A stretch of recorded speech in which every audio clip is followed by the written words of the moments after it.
ഇതാ നമ്മളെ മഞ്ഞേരി സുധാകരൻ, മാലിദ്വീപിലെ അധ്യാപകനാണ് കേട്ടോ. ഒരു കാര്യം പറയാം, മാലിയിലെ കാര്യങ്ങൾ. മാലദ്വീപ് എന്ന് പറയുന്നത് ഇന്ത്യയോട് അടുത്തേക്കുന്ന ഒരു രാജ്യമാണ്. അപ്പോൾ മാലദ്വീപിൽ ഒരു പ്രകൃതി സുന്ദരമായ രാജ്യമാണ്. ഒരുപാട് ടൂറിസ്റ്റുകൾ വരുന്ന ഒരു രാജ്യമാണ്.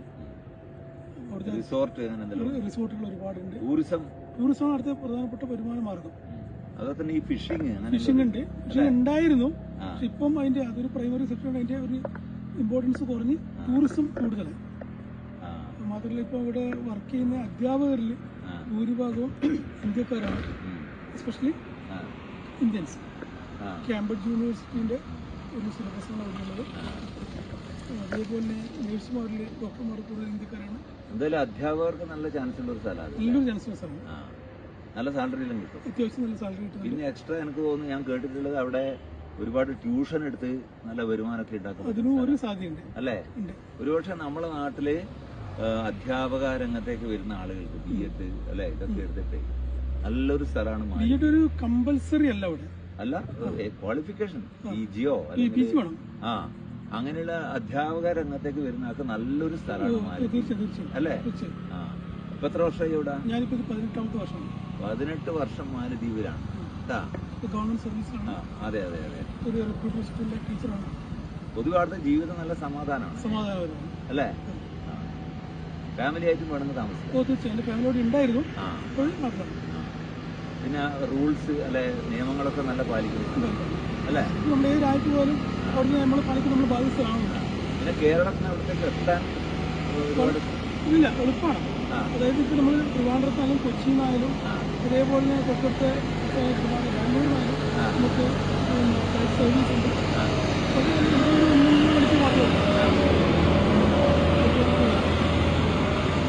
അതായത് ഇവിടുന്ന് നമ്മൾക്ക് ഒരു 1.5 മണിക്കൂറിന്റെ അവിടെ അല്ലേ? ഭക്ഷണം കാര്യങ്ങൾ എങ്ങനെയാണ്? ഭക്ഷണം ഇപ്പോൾ എൻ്റെ ഗസ്റ്റുകൾ വെച്ചുണ്ടാക്കാനാണ്. എന്നാലും അവിടെ നമ്മുടെ മലയാളീസ് ഇന്ത്യൻസിൻ്റെ കർട്ടീസ് ഉണ്ട്. ഈ മാലദ്വീപ് പ്രത്യേകത, ഇത് ഏകദേശം 1200 ദ്വീപുകളുണ്ട്. 1200 ദ്വീപുകളിൽ 200 ദ്വീപുകളിലെ ജനവാസമുണ്ട്.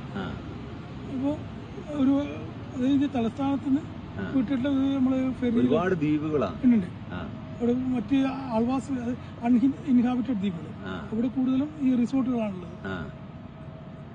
അപ്പോൾ മൊത്തത്തിൽ നല്ല രസം തന്നെ. നല്ല ഒരു വളരെ അതായത് നമ്മളെ സന്തോഷ് ജോർജ് കുളങ്ങരയുടെ വാക്കുകൾ കടെടുത്താല് ഒരാഴ്ചത്തേക്ക് ഇത്രയും നല്ല ലോകത്തില് ഒരു സുഖിക്കാനുള്ള സ്ഥലം വേറെയില്ല. അത് മാത്രമല്ല, ഞാനിത് പ്രത്യേകിച്ച് പറയാൻ, ഞാനും മഞ്ഞേരി എത്രയോ കാലമായിട്ട് സുഹൃത്തുക്കളാണ്. പിന്നെ ഫേസ്ബുക്കിലും സോഷ്യൽ മീഡിയയിലും നമ്മൾ പല കാര്യങ്ങളും ഷെയർ ചെയ്യുന്നുണ്ട്. അപ്പൊ പലരും പല കാര്യങ്ങളും ചോദിക്കാറുണ്ട് അല്ലേ, അങ്ങോട്ടും ഇങ്ങോട്ടും. അപ്പൊ അതിന് ചെറിയൊരു എന്താ പറയാ, ഉത്തരം എന്നൊന്നും പറയണ്ട, ഒരു അഭിപ്രായം അല്ലേ? അതായത് കൂടുതൽ കാര്യങ്ങൾ കഴിഞ്ഞ സമയത്ത് ഒരാൾ ചോദിച്ചു, ഈ മാലദ്വീപിൽ വരാൻ വേണ്ടി പാസ്പോർട്ട് വേണമെന്ന്. തീർച്ചയായും പാസ്പോർട്ട് വേണം. നിങ്ങൾക്ക് മാലദ്വീപിലേക്ക് വിസിറ്റ് ചെയ്യാം. വിസിറ്റ് ചെയ്യുന്നതിന് ഇന്നത്തെ സമയത്ത് പാസ്പോർട്ട് വേണം. വിസ അവിടെ എത്തിയാൽ കിട്ടും. അവിടെ ഓൺ അറൈവൽ വിസ 90 ദിവസം. അതെ അതെ. അപ്പൊ എന്തായാലും മാലദ്വീപ് വിസിറ്റ് ചെയ്യണം. നമ്മളെ പ്രിയപ്പെട്ട മഞ്ഞേരി അവിടെ ഉണ്ട്, ഒരുപാട് ഇതുപോലെ സുഹൃത്തുക്കളുണ്ട്. അപ്പൊ നല്ലൊരു സ്ഥലമാണ്. അപ്പൊ എല്ലാവർക്കും നല്ലൊരു ദിവസം അല്ലേ?